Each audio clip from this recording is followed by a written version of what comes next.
সহজ লেসনে তোমাদের সকলকে স্বাগত। আজকের এই ভিডিওতে আমরা অষ্টম শ্রেণীর প্রথম পর্যায়ক্রমিক মূল্যায়ন 2024 সালের ইতিহাস বিষয়ে কিছু শর্ট প্রশ্ন এবং তাদের উত্তর সম্পর্কে আলোচনা করব। অর্থাৎ মোস্ট ইম্পর্টেন্ট কিছু এমসিকিউ ও এসিকিউ প্রশ্ন উত্তর আজকের এই ভিডিওতে আমরা দেখে নেব। তো চলো আজকের এই ভিডিওতে আমরা ক্লাস 8 ফার্স্ট ইউনিট টেস্ট 2024 সালের হিস্ট্রি সাবজেক্টের এই সমস্ত শর্ট প্রশ্ন এবং তাদের উত্তরগুলো দেখে নিই। তো এই প্রশ্ন উত্তরগুলো অবশ্যই তোমরা ভালোভাবে প্র্যাকটিস করবে তোমাদের প্রথম ইউনিট টেস্টের পরীক্ষার জন্য। এর মধ্যে থেকেই কিন্তু তোমাদের প্রথম ইউনিট টেস্টের পরীক্ষা সাধারণত দেওয়া হয়। তো এই সমস্ত প্রশ্ন আর উত্তরগুলো দেখার আগে যদি তোমরা এই চ্যানেল নতুন হয়ে থাকে চ্যানেলটিকে সাবস্ক্রাইব করে রাখবে, সাথে বেল আইকনে প্রেস করার পর অল অপশনটিকে সিলেক্ট করবে পরবর্তী ভিডিওগুলো পাওয়ার জন্য, এবং ভিডিওটিতে একটি লাইক করবে আর ভিডিওটি বন্ধু বান্ধবীর সঙ্গে অবশ্যই শেয়ার করবে। এবং যদি তোমরা এই সমস্ত প্রশ্ন উত্তরের পিডিএফ ফাইলগুলো পেতে চাও তাহলে সহজ লেসন অ্যাপটিকে ফোনে ইনস্টল করবে। সেখানে তোমরা ভিডিওর পাশে কিন্তু পিডিএফগুলো পেয়ে যাবে, সেখান থেকে প্রশ্ন এবং উত্তরগুলো চাইলে তোমরা পড়তে পারবে অথবা পিডিএফগুলো তোমরা নিজেদের ফোনে কিন্তু ডাউনলোডও করে নিতে পারবে। ওকে, তো চলো আজকের এই ভিডিওতে আমরা দেখে নিই ক্লাস 8 ফার্স্ট ইউনিট টেস্ট 2024 সালের হিস্ট্রি সাবজেক্টের এই সমস্ত শর্ট প্রশ্ন এবং তাদের উত্তরগুলো। তো প্রথমে আমরা কিছু বহু বিকল্প ভিত্তিক প্রশ্ন উত্তর দেখব, যেগুলো তোমাদের সঠিক উত্তর বেছে নিয়ে লিখতে হয়, ঠিক আছে। তো দেখো এখানে প্রথম প্রশ্ন দেখো, 1 নম্বর দেখে বলা হচ্ছে পলাশীর যুদ্ধ সংঘটিত হয়েছিল 1756, 1757, 1759 খ্রিস্টাব্দে। তো পলাশীর যুদ্ধ কত খ্রিস্টাব্দে হয়েছিল? পলাশীর যুদ্ধ হয়েছিল 1757 খ্রিস্টাব্দে, ঠিক আছে। নেক্সট প্রশ্ন দেখো 2 নম্বর দাগে, অধীনতামূলক মিত্রতা নীতি প্রয়োগ করেন Lord Wellesley, Lord Cornwallis, Lord Dalhousie. তো অধীনতামূলক মিত্রতা নীতি কে প্রয়োগ করেন? উত্তর হবে লর্ড ওয়েলেসলি, ঠিক আছে। লর্ড ওয়েলেসলি অধীনতামূলক মিত্রতা নীতি প্রয়োগ করেন। এরপর দেখো 3 নম্বর দাগের 3 নম্বর প্রশ্ন, 1764 খ্রিস্টাব্দে বাংলার নদীপথগুলি জারি করেন। এখানে দেওয়া আছে ফ্রাঙ্ক ল্যান্ড, এরপর হচ্ছে হগ, ক্যামেরন, জেমস রেনেল। তো এখানে 1764 খ্রিস্টাব্দে বাংলার নদীপথগুলিকে জারি করেন, উত্তর হবে জেমস রেনেল, ঠিক আছে। সঠিক উত্তর হবে জেমস রেনেল। এরপর হচ্ছে 4 নম্বর, অন্ধকূপ হত্যার প্রচারক ছিলেন রজার ড্রেক। এরপর হচ্ছে অক্ষয় কুমার মৈত্রী, হলওয়েল, রবার্ট ক্লাইভ। তো অন্ধকূপ হত্যার প্রচারক ছিলেন, উত্তর হবে হলওয়েল, ঠিক আছে। নেক্সট দেখো 5 নম্বর প্রশ্ন, 5 নম্বর দাগের সলবাইয়ের সন্ধি হয়, এটা সন্ধি হবে, ঠিক আছে। সলবাইয়ের সন্ধি হয় 1756 খ্রিস্টাব্দে, 1764 খ্রিস্টাব্দে, 1782 খ্রিস্টাব্দে, 1799 খ্রিস্টাব্দে। তো সলবাইয়ের সন্ধি হয়েছিল 1782 খ্রিস্টাব্দে, ঠিক আছে। 1782 খ্রিস্টাব্দে সলবাইয়ের সন্ধি হয়েছিল। পরের প্রশ্ন দেখো, এখানে বলা হচ্ছে এশিয়াটিক সোসাইটি প্রতিষ্ঠা করেন Jonathan Duncan, William Jones, Warren Hastings, William Carey. তো এশিয়াটিক সোসাইটি কে প্রতিষ্ঠা করেন? সঠিক উত্তর হচ্ছে উইলিয়াম জোন্স, ঠিক আছে। উইলিয়াম জোন্স এশিয়াটিক সোসাইটি প্রতিষ্ঠা করেন। এরপর হচ্ছে 7 নম্বর প্রশ্ন, 7 নম্বর দাগে ঠগি দস্যুদের দমন করেন Sleeman, Warren Hastings, Dalhousie, William Jones. এখানে সঠিক উত্তরটি হচ্ছে স্লিম্যান হবে, ঠিক আছে। ঠগি দস্যুদের দমন করেন স্লিম্যান। নেক্সট প্রশ্ন, স্বেচ্ছায় অধীনতামূলক মিত্রতা নীতি মেনে নিয়েছিলেন সাদাত খান, হায়দ্রাবাদের নিজাম, হায়দার আলী, টিপু সুলতান।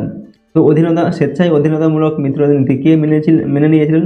উত্তর হবে হায়দ্রাবাদের নিজাম, ঠিক আছে। অধীনতামূলক মিত্রতা নীতি মেনে নিয়েছিলেন হায়দ্রাবাদের নিজাম। পরের প্রশ্ন, আঞ্চলিক শক্তি হিসাবে বাংলার উত্থান ঘটে সুজাউদ্দৌলার নেতৃত্বে হবে, ঠিক আছে। এরপর হচ্ছে মুর্শিদ কুলি খানের নেতৃত্বে, এরপর হচ্ছে সম্রাট ঔরঙ্গজেবের নেতৃত্বে, আর দেওয়া আছে আলীবর্দী খানের নেতৃত্বে। তো এখানে কি বলা হয়েছে না, আঞ্চলিক শক্তি হিসাবে বাংলার উত্থান ঘটে। এক্ষেত্রে সঠিক উত্তরটি হচ্ছে মুর্শিদ কুলি খানের নেতৃত্বে, ঠিক আছে। মুর্শিদ কুলি খানের নেতৃত্বে আঞ্চলিক শক্তি হিসাবে বাংলার উত্থান ঘটে। এরপর দেখো 10 নম্বর দাগে, এখানে বলা হচ্ছে 1176 বঙ্গাব্দে বাংলায় যে ভয়াবহ দুর্ভিক্ষ দেখা দিয়েছিল তখন ছিল 1870, 1670, 1170 না 1770 খ্রিস্টাব্দ। তো 1176 বঙ্গাব্দে বাংলায় যে ভয়াবহ দুর্ভিক্ষ দেখা দিয়েছিল সেটা খ্রিস্টাব্দ হিসাবে ছিল 1770 খ্রিস্টাব্দ, ঠিক আছে। 1770 খ্রিস্টাব্দে বাংলায় ভয়াবহ দুর্ভিক্ষ দেখা দিয়েছিল, ঠিক আছে। এটাকে বলা হয় 76-এর মন্বন্তর। এরপরের প্রশ্ন 11 নম্বর দেখে, ঔরঙ্গজেবের শাসনকালে মুর্শিদ কুলি খান ছিলেন বাংলার দেওয়ান, ফৌজদার না নবাব। তো এখানে উত্তর হবে কি না, ঔরঙ্গজেবের শাসনকালে মুর্শিদ কুলি খান ছিলেন বাংলার দেওয়ান, ঠিক আছে। মুর্শিদ কুলি খান বাংলার দেওয়ান ছিলেন ঔরঙ্গজেবের শাসনকালে। পরের প্রশ্ন 12 নম্বর দাগে, 1765 খ্রিস্টাব্দে ব্রিটিশরা বাংলার দেওয়ানি লাভ করে দ্বিতীয় শাহ আলমের নিকট থেকে। দ্বিতীয় বাহাদুর শাহর নিকট থেকে, ফারুকসিয়ারের নিকট থেকে, ঔরঙ্গজেবের নিকট থেকে। এখানে কি বলা হয়েছে না 1765 খ্রিস্টাব্দে ব্রিটিশরা বাংলার দেওয়ানি লাভ করে কার কাছ থেকে? উত্তর হচ্ছে দ্বিতীয় শাহ আলমের নিকট থেকে বা দ্বিতীয় শাহ আলমের কাছ থেকে, ঠিক আছে, বাংলার দেওয়ানি লাভ করে। ঠিক আছে, নেক্সট প্রশ্ন দেখো 13 নম্বর দাগে। এখানে বলা হচ্ছে হিস্ট্রি অফ ব্রিটিশ ইন্ডিয়া গ্রন্থটি লেখা হয় 1820, 1818, 1817, 1899, 1819 খ্রিস্টাব্দে। তো হিস্ট্রি অফ ব্রিটিশ ইন্ডিয়া গ্রন্থটি লেখা হয় 1817 খ্রিস্টাব্দে। নেক্সট প্রশ্ন 14 নম্বর দাগে সত্যবিলোপ নীতি প্রয়োগ করেন Lord Wellesley, Robert Clive, Lord Cornwallis, Lord Dalhousie. তো সত্যবিলোপ নীতি প্রয়োগ করেন কে? উত্তর হচ্ছে লর্ড ডালহৌসি। ওকে, পরের প্রশ্ন দেখো, এরপর 15 নম্বর দাগে এখানে বলা হচ্ছে এশিয়াটিক সোসাইটি প্রতিষ্ঠা করেন Jonathan Duncan, Charles Wilkins, David Hare, William Jones. তো এশিয়াটিক সোসাইটি কে প্রতিষ্ঠা করেন? William Jones. ঠিক আছে, উইলিয়াম জোন্স এশিয়াটিক সোসাইটি প্রতিষ্ঠা করেন। পরের প্রশ্ন 16 নম্বর দাগে রাজধানী হিসাবে মীর কাসিম বেছে নিয়েছিলেন মুর্শিদাবাদকে, মুঙ্গেরকে, কাটোয়াকে না বর্ধমানকে? তো রাজধানী হিসাবে মীর কাসিম বেছে নিয়েছিলেন মুঙ্গেরকে। ঠিক আছে, মুঙ্গেরকে বেছে নিয়েছিলেন রাজধানী হিসাবে মীর কাসিম। পরের প্রশ্ন 17 নম্বর দাগে ভারতে সিভিল সার্ভিস ব্যবস্থা চালু করেন Warren Hastings, Lord Cornwallis, Lord Wellesley, Lord Dalhousie. তো ভারতে সিভিল সার্ভিস ব্যবস্থা চালু করেন লর্ড কর্নওয়ালিস। ঠিক আছে, নেক্সট 18 নম্বর দাগে মুর্শিদ কুলি খান বাংলার নাজিম পদ পান 1707, 1757 খ্রিস্টাব্দে। তো মুর্শিদ কুলি খান বাংলার নাজিম পদ পান 1717 খ্রিস্টাব্দে। ঠিক আছে, 1717 খ্রিস্টাব্দে মুর্শিদ কুলি খান বাংলার নাজিম পদ পান। নেক্সট প্রশ্ন 19 নম্বর দাগে বেসিনের সন্ধির মাধ্যমে অধীনতামূলক মিত্রতার নীতিতে স্বাক্ষর করেন নারায়ণ রাও, রঘুনাথ নাও। এরপর দেওয়া আছে কি? দ্বিতীয় বাজিরাও।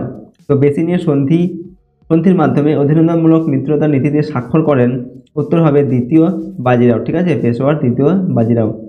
পরের প্রশ্ন হচ্ছে 20 নম্বর দাগে সুপ্রিম কোর্টের প্রথম প্রধান বিচারপতি ছিলেন sir Eliza Impey, Lord Clive, Warren Hastings. তো সুপ্রিম কোর্টের প্রথম প্রধান বিচারপতি ছিলেন স্যার এলিজা ইম্পে। ওকে, পরের প্রশ্ন 21 নম্বর দাগে 1717 খ্রিস্টাব্দে বাংলার নাজিম পদ দেওয়া হয় আলিবর্দী খানকে, সাদাত খানকে, মুর্শিদ কুলি খানকে, মির্জাফরকে। তো 1717 খ্রিস্টাব্দে বাংলার নাজিম পদ দেওয়া হয় কাকে? মুর্শিদ কুলি খানকে। ঠিক আছে, মুর্শিদ কুলি খানকে 1717 খ্রিস্টাব্দে বাংলার নাজিম পদ দেওয়া হয়। পরের প্রশ্ন 22 নম্বর দাগে অপশাসনের অজুহাতে কোম্পানির দখলে আসে হায়দ্রাবাদ, অযোধ্যা, সাতারা, মহীশূর রাজ্যের অবশিষ্ট অংশ। এখানে বলা হয়েছে অপশাসনের অজুহাতে বাংলার কোম্পানির দখলে আসে, উত্তর হবে এখানে কি? অযোধ্যা রাজ্যের অবশিষ্ট অংশ। ঠিক আছে, অযোধ্যা রাজ্যের অবশিষ্ট অংশ অপশাসনের অজুহাতে কোম্পানির দখলে চলে আসে। এরপর হচ্ছে 23 নম্বর 1800 খ্রিস্টাব্দে ফোর্ট উইলিয়াম কলেজ প্রতিষ্ঠার প্রধান উদ্দেশ্য ছিল ভারতে পাশ্চাত্য শিক্ষার প্রসার ঘটানো, প্রাচ্য পাশ্চাত্য শিক্ষার মেলবন্ধন, সিভিল সার্ভেন্টদের প্রশিক্ষণ দেওয়া, প্রথাগত শিক্ষার উন্নতি ঘটানো। তো 1800 খ্রিস্টাব্দে ফোর্ট উইলিয়াম কলেজ প্রতিষ্ঠার প্রধান উদ্দেশ্য ছিল সিভিল সার্ভেন্টদের প্রশিক্ষণ দেওয়া। ঠিক আছে, পরের প্রশ্ন হচ্ছে 24 নম্বর বেসিনের সন্ধি স্বাক্ষরিত হয়েছিল 1802 খ্রিস্টাব্দে, 1602 খ্রিস্টাব্দে, 1802 খ্রিস্টাব্দে, 1702 খ্রিস্টাব্দে। তো বেসিনের সন্ধি স্বাক্ষরিত হয়েছিল 1802 খ্রিস্টাব্দে। ঠিক আছে, 1802 খ্রিস্টাব্দে বেসিনের সন্ধি স্বাক্ষরিত হয়েছিল। এরপর হচ্ছে 25 নম্বর ভারতে আইনের শাসনের ধারণা চালু করেছিলেন মোগলরা, ফরাসিরা, ব্রিটিশরা। তো ভারতে আইনের শাসনের ধারণা চালু করেছিলেন ব্রিটিশরা। ঠিক আছে, এখানে আমরা দেখো টোটাল হচ্ছে 25টা এমসিকিউ প্রশ্নোত্তর সম্পর্কে কিন্তু আলোচনা করলাম। প্রতিটা প্রশ্ন এবং উত্তর কিন্তু তোমরা ভালোভাবে প্র্যাকটিস করবে এবং মুখস্থ করবে। ওকে, এরপর দেখো চলো আমরা কিছু অতি সংক্ষিপ্ত প্রশ্নোত্তর দেখে নেব। 1 নম্বর মানে যেগুলো এক কথায় উত্তর লিখতে হয় এই ধরনের কিছু অতি সংক্ষিপ্ত প্রশ্ন এবং উত্তর আমরা দেখব। তো প্রথম প্রশ্ন দেখো কোন পন্থা অবলম্বন করে অযোধ্যাকে কোম্পানি সাম্রাজ্যভুক্ত করেন ডালহৌসি। ঠিক আছে, তো ওখানে বলা হচ্ছে কিনা কোন পন্থাকে অবলম্বন করে অযোধ্যাকে কোম্পানি সাম্রাজ্যভুক্ত করেন ডালহৌসি। উত্তর হবে এখানে অপশাসনের অভিযোগ এনে। ঠিক আছে, অপশাসনের অভিযোগ এনে ডালহৌসি কি করেছিল না অযোধ্যাকে কোম্পানির শাসনের সাম্রাজ্যভুক্ত করেছিল। পরের প্রশ্ন হচ্ছে 2 নম্বর দাগে শ্রীরামপুরের মিশনারিদের মধ্যে উল্লেখযোগ্য ছিলেন কে? উত্তর হবে উইলিয়াম কেরি। ঠিক আছে, উইলিয়াম কেরি ছিলেন শ্রীরামপুরের মিশনারিদের মধ্যে উল্লেখযোগ্য ব্যক্তি। এরপর হচ্ছে 3 নম্বর দাগে বাংলায় দ্বৈত শাসন ব্যবস্থাকে প্রবর্তন করেন। এখানে আমরা উত্তর লিখব রবার্ট ক্লাইভ। ঠিক আছে, রবার্ট ক্লাইভ বাংলায় দ্বৈত শাসন ব্যবস্থা প্রবর্তন করেন। 4 নম্বর দাগে হচ্ছে শূন্যস্থান পূরণ করুন। কলকাতা মাদ্রাসা প্রতিষ্ঠা করেন ড্যাশ। এখানে উত্তর হবে ওয়ারেন হেস্টিংস। ঠিক আছে, ওয়ারেন হেস্টিংস কলকাতা মাদ্রাসা প্রতিষ্ঠা করেন। নেক্সট প্রশ্ন 5 নম্বর দাগে বাংলার ভয়ানক দুর্ভিক্ষ দেখা দিয়েছিল ড্যাশ খ্রিস্টাব্দে। তো বাংলার ভয়ানক দুর্ভিক্ষ দেখা দিয়েছিল 1770 খ্রিস্টাব্দে। ঠিক আছে, 1770 খ্রিস্টাব্দে বাংলার ভয়ানক দুর্ভিক্ষ দেখা দিয়েছিল, যেটাকে বলা হয় 76-এর মর্মান্তর। এরপর হচ্ছে 6 নম্বর দাগে সত্যবিলোপ নীতি প্রবর্তন করেন ড্যাশ। তো এখানে আমরা উত্তর কি লিখব, শূন্যস্থানে বসবে লর্ড ডালহৌসি। ঠিক আছে, লর্ড ডালহৌসি সত্যবিলোপ নীতি প্রবর্তন করেন। নেক্সট হচ্ছে 7 নম্বর দাগে হায়দ্রাবাদ রাজ্যের প্রতিষ্ঠাতা কে। উত্তর লিখবে মীর কামার উদ্দিন খান সিদ্দিকী। ঠিক আছে, মীর কামার উদ্দিন খান সিদ্দিকী হায়দ্রাবাদ রাজ্যের প্রতিষ্ঠাতা। পরের প্রশ্ন দেখো 8 নম্বর দাগে কলকাতা দখল করে কে আলীনগর নাম দিয়েছিল। তো কলকাতা দখল করে আলীনগর নাম দিয়েছিল কে, সিরাজ উদ্দৌলা। ঠিক আছে, সিরাজ উদ্দৌলা কলকাতা দখল করে তার নাম দিয়েছিল কি, আলীনগর। পরের প্রশ্ন 9 নম্বর দাগে এখানে বলা হচ্ছে দেওয়ান পদে মুর্শিদ কুলি খানের নিয়োগ পাকাপাকি করে দেন কোন সম্রাট। তো দেওয়ান পদে মুর্শিদ কুলি খানের যে পদ সেটা পাকাপাকি করে দেন কে, উত্তর লিখবে দেওয়ান পদে মুর্শিদ কুলি খানের নিয়োগ পাকাপাকি করে দেন সম্রাট ফারুকসিয়ার। ঠিক আছে। এরপর 10 নম্বর দাগে শ্রীরামপুরের মিশনারিদের মধ্যে সবথেকে উল্লেখযোগ্য ছিলেন কে। উত্তর হবে শ্রীরামপুরের মিশনারিদের মধ্যে সবথেকে উল্লেখযোগ্য ছিলেন উইলিয়াম কেরি। ওকে। এরপর হচ্ছে 11 নম্বর দাগে নাদির শাহ কবে ভারত আক্রমণ করেন। উত্তর হবে 1738 থেকে 39 খ্রিস্টাব্দে নাদির শাহ ভারত আক্রমণ করেন। নেক্সট হচ্ছে 12 নম্বর দাগে কে স্বেচ্ছায় অধীনতামূলক মিত্রতা নীতি মেনে নিয়েছিলেন। উত্তর লিখবে হায়দ্রাবাদের নিজাম। ঠিক আছে, হায়দ্রাবাদের নিজাম স্বেচ্ছায় অধীনতামূলক মিত্রতা নীতি মেনে নিয়েছিলেন। এরপর হচ্ছে 13 নম্বর দাগে কবে কাদের মধ্যে আলীনগরের সন্ধি হয়। উত্তর লিখবে এখানে 1757 খ্রিস্টাব্দের 9 ফেব্রুয়ারি বাংলার নবাব সিরাজউদ্দৌলা ও ইংরেজ কোম্পানির মধ্যে আলীনগরের সন্ধি স্বাক্ষরিত হয়। ঠিক আছে, তো আলীনগরের সন্ধি কবে হয়, 1757 খ্রিস্টাব্দের 9 ফেব্রুয়ারি। কাদের মধ্যে হয়েছিল, সিরাজউদ্দৌলার সঙ্গে ইংরেজ কোম্পানির। ঠিক আছে। এরপরের প্রশ্ন 14 নম্বর দাগে বাংলার প্রথম গভর্নর জেনারেল কে ছিলেন। উত্তর লিখবে এখানে ওয়ারেন হেস্টিংস। ঠিক আছে, ওয়ারেন হেস্টিংস ছিলেন বাংলার প্রথম গভর্নর জেনারেল। এরপর 15 নম্বর দাগে ফোর্ট উইলিয়াম কলেজকে প্রতিষ্ঠা করেন। তো ফোর্ট উইলিয়াম কলেজ প্রতিষ্ঠা করেন Lord Wellesley. Okay, Lord Wellesley Fort William College প্রতিষ্ঠা করেন। নেক্সট হচ্ছে 16 নম্বর দাগে এখানে চিরস্থায়ী বন্দোবস্ত কে প্রবর্তন করেন। তো চিরস্থায়ী বন্দোবস্ত প্রবর্তন করেন কে, লর্ড কর্নওয়ালিস। ঠিক আছে, লর্ড কর্নওয়ালিস চিরস্থায়ী বন্দোবস্ত প্রবর্তন করেন। এরপর হচ্ছে 17 নম্বর দাগে বেমানান শব্দটি লেখো। এখানে দেওয়া আছে মাদ্রাজ, কলকাতা আর বাংলা। এখানে 3টি শব্দ দেওয়া আছে, বাংলাটা হবে এর থেকে আলাদা। ঠিক আছে, বাংলা। নেক্সট হচ্ছে দেখো 18 নম্বর দাগে ঠিক না ভুল লেখো। মীর কাসিমের পর বাংলার নবাব হয়েছিলেন মির্জাফর। তো মীর কাসিমের পর বাংলার নবাব হয়েছিলেন কে, মির্জাফর। এটা ঠিক না ভুল, উত্তর হবে ঠিক। ঠিক আছে, মীর কাসিমের পর বাংলার নবাব হয়েছিলেন মির্জাফর। নেক্সট প্রশ্ন হচ্ছে 19 নম্বর দাগে বাংলার নদীপথগুলি জরিপ করেন কে। তো বাংলার নদীপথগুলি জরিপ করেন জেমস রেনেল। ঠিক আছে, জেমস রেনেল বাংলার নদীপথগুলি জরিপ করেন। এরপর 20 নম্বর দাগে লাহোরের চুক্তি কাদের মধ্যে স্বাক্ষরিত হয়। তো লাহোরের চুক্তি কাদের মধ্যে স্বাক্ষরিত হয়েছিল, ইংরেজ ও শিখদের মধ্যে লাহোরের চুক্তি স্বাক্ষরিত হয়েছিল। ঠিক আছে, ইংরেজ ও শিখদের মধ্যে। নেক্সট হচ্ছে 21 নম্বর অন্ধকূপ হত্যার প্রচারক ছিলেন ড্যাশ। তো অন্ধকূপ হত্যার প্রচারক ছিলেন কে, হলওয়েল। ঠিক আছে, উত্তর হবে হলওয়েল ছিলেন অন্ধকূপ হত্যার প্রচারক। এরপর হচ্ছে 22 নম্বর দাগে হিন্দু কলেজের প্রতিষ্ঠাতা ড্যাশ। তো হিন্দু কলেজের প্রতিষ্ঠাতা কে ছিলেন, ডেভিড হেয়ার। ওকে, ডেভিড হেয়ার ছিলেন হিন্দু কলেজের প্রতিষ্ঠাতা। নেক্সট হচ্ছে 23 নম্বর দাগে দস্তক কথার অর্থ কি। উত্তর লিখবে এখানে দস্তক কথার অর্থ হলো ছাড়পত্র। ঠিক আছে, দস্তক কথার অর্থ হচ্ছে ছাড়পত্র। পরের প্রশ্ন 24 নম্বর দাগে কার প্রতিবেদনের পরিপ্রেক্ষিতে কলকাতা বিশ্ববিদ্যালয় প্রতিষ্ঠা হয়েছিল। উত্তর এখানটা লিখবে উডের প্রতিবেদনের পরিপ্রেক্ষিতে কলকাতা বিশ্ববিদ্যালয় প্রতিষ্ঠা হয়েছিল। ঠিক আছে, উডের প্রতিবেদনের পরিপ্রেক্ষিতে কলকাতা বিশ্ববিদ্যালয় প্রতিষ্ঠা হয়েছিল। ওকে। নেক্সট হচ্ছে 25 নম্বর বেসিনের সন্ধি কবে কাদের মধ্যে স্বাক্ষরিত হয়েছিল। তো বেসিনের সন্ধি কবে কাদের মধ্যে হয়েছিল? 1802 খ্রিস্টাব্দে ব্রিটিশ ইস্ট ইন্ডিয়া কোম্পানি ও পেশোয়ার দ্বিতীয় বাজিরাও এর মধ্যে বেসিনের সন্ধি স্বাক্ষরিত হয়েছিল। তো বেসিনের সন্ধি কবে হয়েছিল? 1802 খ্রিস্টাব্দে। কাদের মধ্যে হয়েছিল? ব্রিটিশ ইস্ট ইন্ডিয়া কোম্পানির সঙ্গে আর কাদের? পেশোয়ার দ্বিতীয় বাজিরাও, ঠিক আছে, এই দুজনের মধ্যে বেসিনের সন্ধি স্বাক্ষরিত হয়েছিল। এরপর হচ্ছে 26 নম্বর দেখে কত খ্রিস্টাব্দে 76-এর মন্বন্তর হয়েছিল? উত্তর লিখবে এখানে 1770 খ্রিস্টাব্দে 76-এর মন্বন্তর হয়েছিল। ওকে, নেক্সট হচ্ছে 27 নম্বর দেখে জেনারেল অ্যাসেম্বলি ইনস্টিটিউট কে প্রতিষ্ঠা করেছিলেন?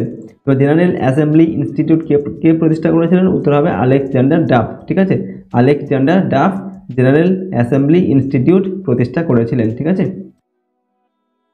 28 নম্বর কে কবে এশিয়াটিক সোসাইটি প্রতিষ্ঠা করেছিলেন?